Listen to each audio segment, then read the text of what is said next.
Good morning, everybody.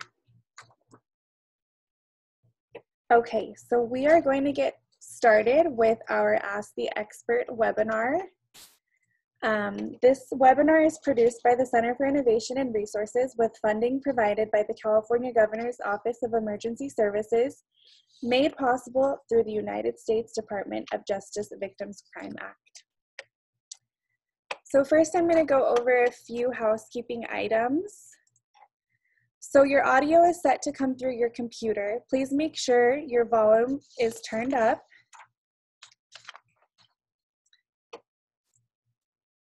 For questions, use the Q&A feature to ask the presenter any questions you may have.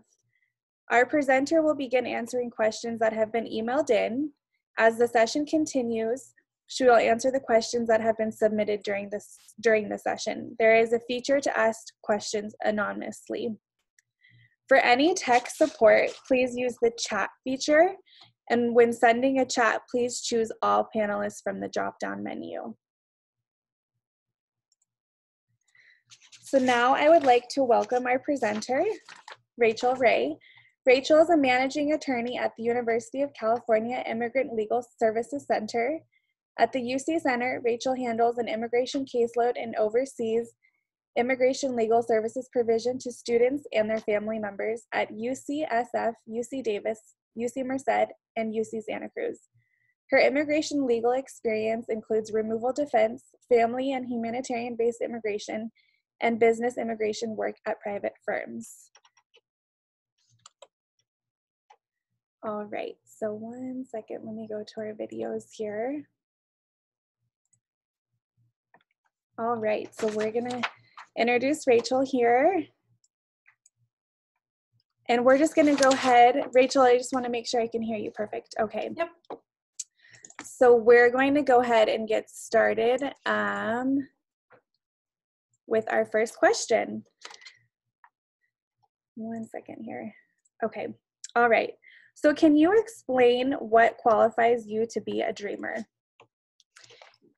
This is an interesting question. There are two answers that I could think of depending on what the questioner wanted to know. Dreamers, the term dreamers was often used to describe young people who came to the US as children who were undocumented or had DACA or could apply to DACA. Now this term is becoming disfavored by some groups because the term has no specific legal meaning, and it also contributes to a narrative that amplifies a high-achieving undocumented youth. So it may not be the most inclusive term, and it also doesn't have a specific legal meaning. And if the questioner wanted to know what qualifies someone for DACA, so just as a reminder, because DACA was rescinded and the injunctions are in place, the injunctions unfortunately don't allow anyone to apply for DACA for the first time. Individuals can renew DACA. So the questioner may have been asking what qualifies someone for DACA such that they may also be able to access any proposed legislation. And so those individuals, and this could be different depending on what legislation goes through, but individuals under 31 years of age as of June 15th, 2012. So these are the DACA qualifications. This is also on the USCIS website on an archived page, but younger individuals who came to the US while under the age of 16 have continuously resided in the US since June 15th, 2007. And that was something that was implemented in 2012. So they just had to reside in the US for that particular 5-year period at that time. They would have entered the United States without inspection and fallen out of lawful status if they entered with a visa before June 15th, 2012, were physically present in the US on June 15th, 2012, were currently in school or graduated from high school or obtained a GED, or been honorably discharged from the Coast Guard or Armed Forces. And then also there are criminal criteria that they had to meet. So they would not have been convicted of a felony offense, what's called a significant misdemeanor, or more than 3 misdemeanors of any kind, and also do not pose a threat to national security or public safety. So that certainly describes a particular kind of individual, and most legislation that's proposed contemplates that particular kind of individual who would meet similar criteria to that. Okay, perfect, thank you. And then another question following into DACA is based off of the pre-recorded webinar that we all watched, was what would happen to current DACA recipients if the Dream and Promise Act does not pass? I can speculate, but that depends on the future of DACA, what happens in the Supreme Court, and also any other proposed legislation. So if that particular proposed legislation fails, there could be other proposed legislation that might go through. So for folks worried about the future, our strongest suggestion is always to seek a comprehensive immigration screening from a trusted attorney and to determine if they're eligible for longer term options, and also to come up with a family preparedness plan. And if this is a resource that you would like, you can Google ILRC family preparedness plan. I can take a moment and put that link in the chat box as well.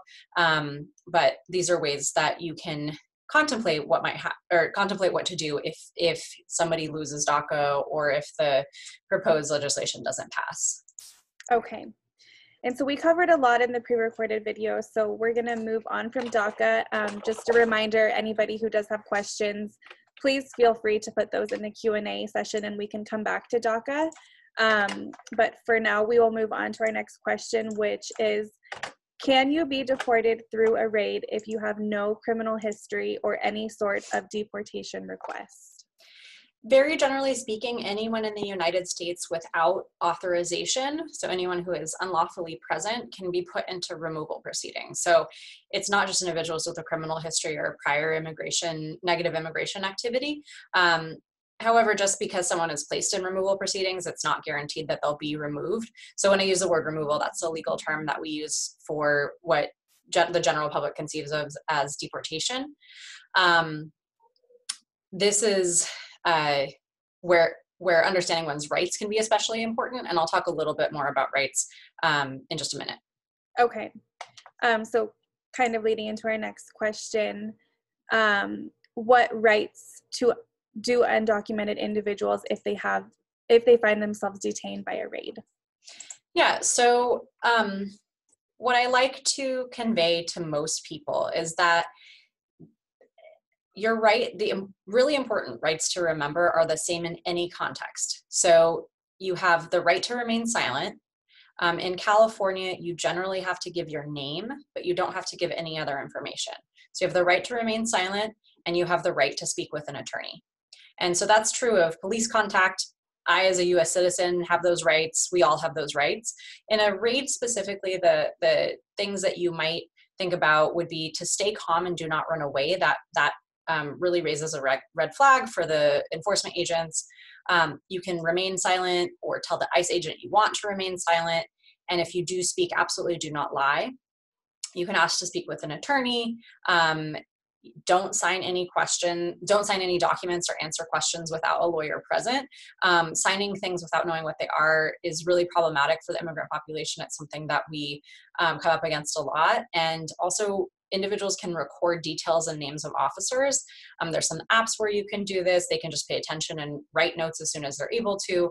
And once someone is detained, rights are limited. That's true of anyone who's detained, whether it's in the immigration context or the criminal context, but almost everybody has the right to an attorney if they're not subject to expedited removal, and they're usually allowed a phone call. Again, this is where a family preparedness plan comes into play, and where you might want to have that information available if you have fear of raid or fear of being detained. And I'm going to put some more information about how to prepare for an immigration raid in the chat box. Okay, perfect.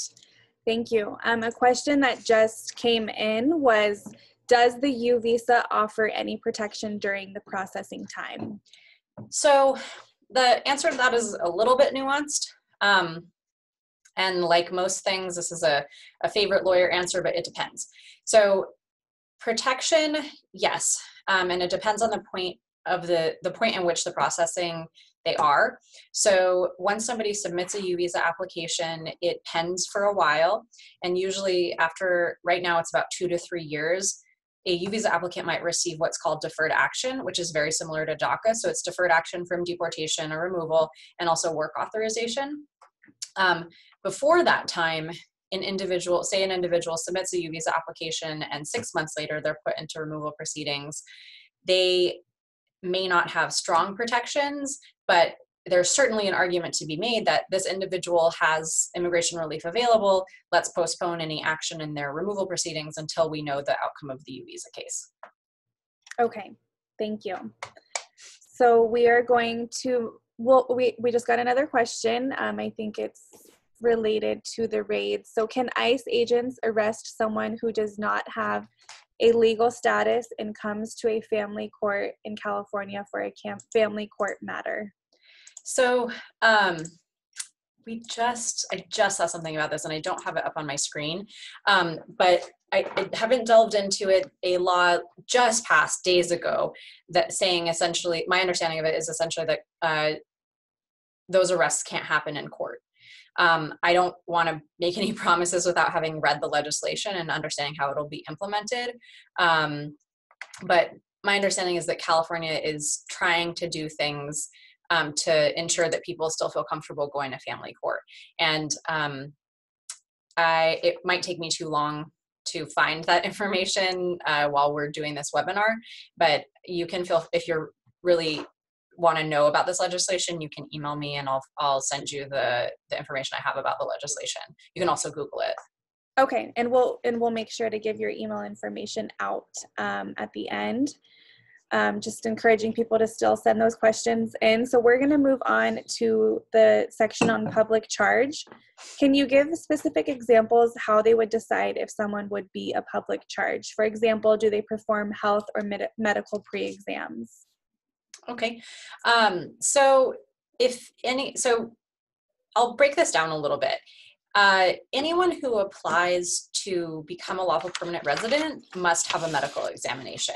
The form is an I-693, and that's been in place for decades and decades. And so,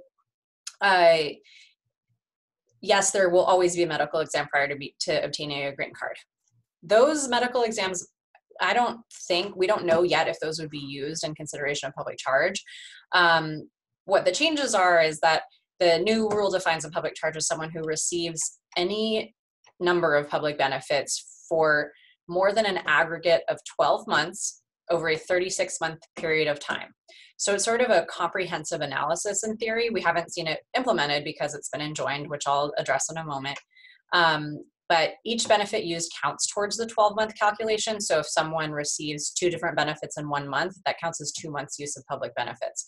So it's really, in theory, should be a case-by-case analysis. And other things that the government might take into consideration are the age of the individual, their general health. I know that's why you asked about the medical exam. But it's, there are certain factors that would be weighed more heavily than others. They're going to consider, is there money in savings? What size is their family? Are they a homeowner? Do they have skills? Are they employed? It allows them to consider English proficiency or lack of English proficiency, past use of immigration fee waivers. So it's pretty nuanced.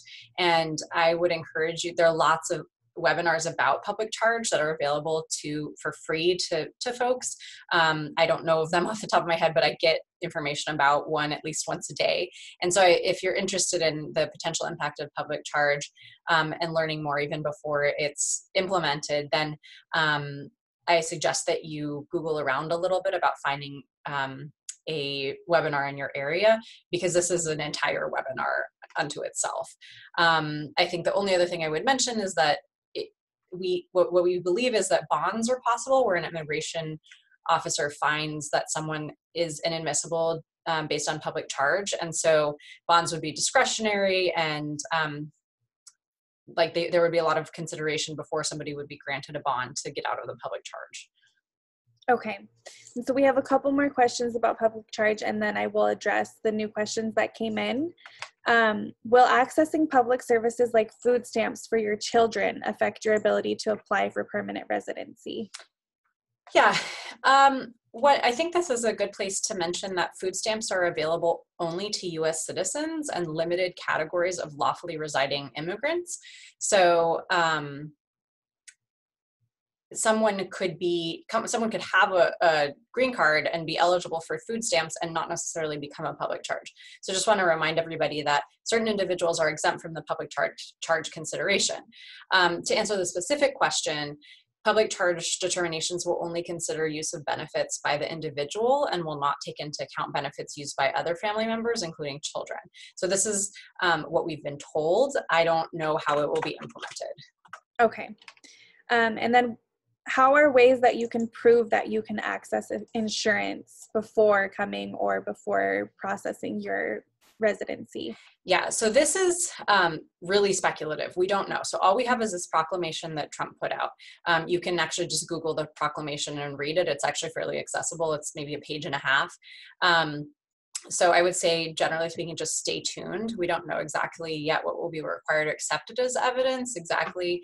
But the forms of health insurance that are approved under the proclamation are employer-sponsored health plans, non-Affordable Care Act compliant short-term health plans authorized by the administration, catastrophic plans, family members plans, unsubsidized plans purchased on the individual market, TRICARE plans or other coverage for military members and veterans, visitor health insurance plans, Medicare plans, and then some other plans that were not enumerated. Okay, so folks can Google that information. And then this is kind of going back to the family court question. Somebody wanted to know if you could say what bill was that? Yeah, so I had to go back into my email to figure that out. I think sometimes it's surprising to folks to know that, like, there's so much information out there and we're not encyclopedias. And so I don't follow legislation that closely because I'm trying to stay on top of the things that affect, like, the forms I fill out and all this stuff. And the legislation is really important, but my time is limited. So I don't memorize all the bills, but I did find the link to the text of the bill. And that's the only information that I personally have about the bill. I'm sure you could Google the bill as well. Okay. And then for public charge, will there be any special considerations with public charge as it pertains to victims of crime? I would say maybe, because it depends on if they're U visa applicants. And that's something that we discussed in the webinar. Yes. And then this is a specific question. We do have a lot of advocates who work with DV victims. So this person is asking if someone who is undocumented is married to someone who is documented and in the process of getting a green card, but the documented partner attacks the undocumented partner.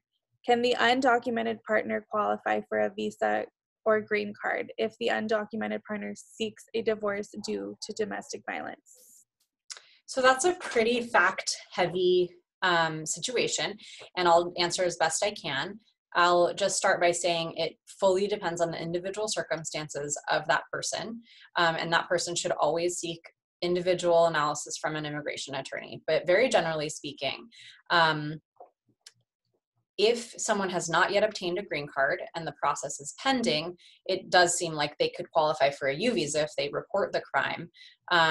If the undocumented partner seeks divorce due to domestic violence, it seems like they might also be eligible for what's called VAWA, which is Protection Under the Violence Against Women Act, which is eligible to individuals who have survived all different varieties of abuse by a lawful permanent resident spouse, or green card, or U.S. citizen spouse. So in this instance, I would say that the individual might want to speak with somebody who can assess their individual situation and give them options about applying for a U visa or VAWA. Okay, thank you. So we're going to move on to section about the real ID. So would you advise people who are at risk of deportation to avoid pursuing their real ID? The only thought I really have on this is that really depends on the individual's specific situation and why the individual might be at risk for removal. I think this particular question is really speculative.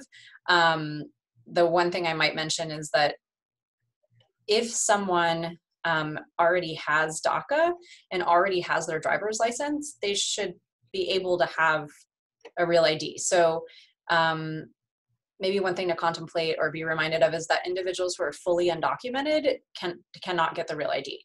So if someone is at risk of deportation for just being undocumented, they wouldn't even be able to access the real ID. So I would just maybe encourage folks to review the qualifications for the real ID and see if that fits the profile of the person who they're asking about. Okay. So we have, I know we're trying to get through maybe 4 more questions that are on the list of questions. Yeah. Those that emailed in questions, yes. But we also have about 10 more minutes, and I want to make sure that I'm available for other questions. That just keep in mind that if it involves the analysis for an individual case, this is probably not the best venue for that, but questions that are a little more general are best to ask in this situation. Okay, so we do have one about the real ID. So if you are undocumented and unable to get a real ID, what does this mean for flying domestically? Okay, so this is a really nuanced question because I, as a lawyer, cannot suggest what somebody should fly with. It is really up to individuals to decide what they want to fly with. And I would say that legally speaking, they can only fly with TSA approved documents. So the TSA has a list of documents that you can fly with. I'll try to find it and add the link. And I would just keep in mind that and I said this in the webinar, that some IDs might flag more readily than others to CBP that someone is not a US citizen. So here's the list of TSA, I think that's the TSA identification list. Okay. All right, so we're going to move on. What do you recommend service providers do to calm fears that their clients may have about the current administration, policies, raids, etc.? Yeah, that's a really important question. And I think that the tools that we use and that other members of the community use, other practitioners use, are to keep a good referral list on hand for attorneys, so attorneys that you trust and feel comfortable referring to. You yourself can stay informed about changes in policy to the best of your ability. Like I said, all of us have our individual specialties, and so that's why it's great to have a community and a network of folks who you can turn to when you have questions. But it's helpful if you can kind of read the news and learn what's going on that might affect your undocumented or immigrant clients. You can also suggest to individuals that they should go to Know Your Rights presentations or provide them with Know Your Rights information. They can agree on a family preparedness plan, and you can share that information that I sent in the chat box. They can obtain a comprehensive immigration screening with a trusted attorney. And another really big one is I would encourage everybody to avoid illegal activity. This might sound like a no-brainer, but you would be very surprised at how many inquiries we get from people who are arrested for specifically DUI. So just remind folks that a DUI can really mess up their lives. And another really important one is marijuana use. Marijuana is legal for recreational use in the states of California, Colorado, Washington, and some other states. It is illegal federally, and it is not advisable for anyone who is not a US citizen. I don't have anything specifically against marijuana. It's just that it is very, very, very risky for anybody to use it who is not a US citizen, and they should not work in that industry. And I have to say, I'm really impassioned about this because we see it all the time in California, and tons of people work in the industry, and it is really problematic. So to the extent that you're able to share that information, I would recommend that you do that. And I'll try to pull up some Know Your Rights information in addition to what I had in the webinar and put it on the screen. Okay, and then just so everybody knows, I will have all of these links that Rachel is sending out. I'll send them out in a follow-up email for everybody to have, along with the link of the pre-recorded webinar in case you missed it. And we have about 5 minutes left, so I just want to encourage people to ask any questions before we move into the questions that we've had emailed in, just to finish those out. But please do send in your questions. So moving on, in many cases, clients may be hesitant to reach out for support out of fear. Is there some sort of sign, specific wording that agencies can put up in their workplace or on their website to let people know they're in a safe place for immigrant populations? Yeah, so I wonder if the person who asked this question had in mind something like the LGBT QIA plus triangle exists in the immigrant community. And I would say that, no, I don't think there's something that's universally identifiable necessarily, but there are lots of posters that you could put up that might signify that. Here's an example by an organization I think is good. There's also someone who's in the Bay Area, and I definitely, as somebody who really likes to work with local artists, I really encourage you to find local artists in your area. But Fabiana Rodriguez is a Bay Area artist, and she has some pretty iconic artwork. I would say that the butterfly, specifically the monarch, is often used by folks who work with immigrant populations to signify that this is a friendly space for immigrants. But beyond that, I would say using inclusive language and being really mindful about language that's put out on websites and in publications and used in the office, and also offering translations of documents in your office and multilingual services can act as a signifier that you are welcoming to individuals who are undocumented or immigrants or come from immigrant families. Maybe they're US citizens but have immigrant parents, or they themselves are ESL. Okay, and that kind of leads into our next question. Someone was wondering if your agency uses interpreters and if many lawyers are bilingual. Yeah, so we occasionally use volunteer interpreters, but the majority of us are bilingual or multilingual, and we have a variety of different language abilities on our staff. Most of my staff, including myself, speak Spanish, but we do have other languages spoken on our staff as well. Okay. So we're moving into the expedited removal. So someone wanted to know, is there any way to challenge expedited removal if it is enforced, even when someone does not meet the criteria? So I was a little confused about how this was asked.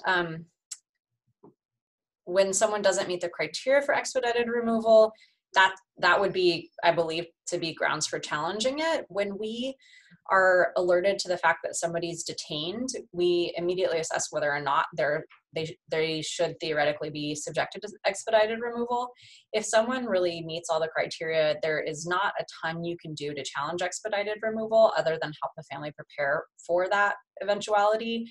One thing to note is that by law, expedited removals should not be applied to certain individuals, including obviously US citizens, lawful permanent residents, refugees, asylees, and asylum seekers. So asylum seekers should instead be referred to an asylum officer for an interview to determine whether or not they have what's called a credible fear of persecution should they be returned to their country of origin. Okay. And so then someone wanted to know, in terms of the public charge, is there an update on the public charge rule that was potentially going into effect on October 15th? Yes. The new rule was enjoined on October 11th by a New York court, and that means that for now the new rule is not in effect. And additionally, USCIS removed their updated forms from their website, and the agency is still accepting their existing forms. So that signifies to me that they are not moving forward with it, or they can't move forward with it based on the injunction right now. And we're just waiting to see what happens next. Okay, so we have two more questions, and we'll probably just get to these before we end our session for today. So the first one is, someone says, we have an influx of undocumented immigrants who before entering the country were waiting for different types of visas in their native country. For example, a visa through a sibling. Now that they came to the US undocumented, can they still have access to the visa, or have they lost it because they entered the country undocumented? That really depends. This is another one where that really depends on the individual's particular situation. What I will say, though, is that entering the United States without permission is an immigration violation, and immigration violations do affect the ability to apply to certain visas. Family-based visas usually come with the possibility of what's called a waiver. So if somebody entered without inspection or entered unlawfully, it's possible that they might be eligible for a waiver. So I would recommend that individual get a consultation. And I know that that type of response is super frustrating, but the issue is that I don't want to give you advice that might not be accurate for that particular person. The one thing I would just keep in mind is that they may not necessarily lose the visa, but they may not be able to move forward with a green card application because of their immigration violation or violations. Okay, and then someone asked if your agency offers services in Mandarin and or Hmong, and if so, if we would be able to contact your agency directly. Our center provides immigration legal services only to University of California students and their immediate family members. I'll put up a link to our website online so you can learn a little bit more about our office. If somebody is a relative of a UC student, so a family member who is a parent, child, sibling, or spouse, we may be able to offer services to them. Our office does not have Hmong or Mandarin speakers, and I oddly don't think we've had any Hmong clients in the 5 years I've worked here. Mandarin, I think we've had some Mandarin translation, and I work in the UC Davis School of Law, and we can often find translators within the School of Law if necessary. So just be mindful about your referrals. I really like to make sure that folks, service providers, including myself, only provide referrals where the client would actually be able to obtain services. So if you have a question about whether somebody could access our services, feel free to let me know. Okay, and we'll do one last question. If someone was deported and re-entered the country and then detained by immigration, what are the charges? This is another one of those questions where it's really particular to that individual's case. So if you're, this seems like someone who would be subject to expedited removal, I guess is the shortest way to respond to that, but it really depends on what the individual's situation is. Right. Okay, so that is it. Just to clarify to everybody, so we had sent out our 20-minute pre-recorded video webinar session last week. So for those of you who maybe registered last minute, we will resend that link out, and we will also send all of these links today that we spoke about. So I'm just going to make sure I copy and paste all of those before we exit out, and we will send those out to you as well. But so we really appreciate all of the questions that everybody sent in, and we hope to continue this conversation, and we appreciate everybody's participation. So with that being said, have a great day, everybody. Thank you so much.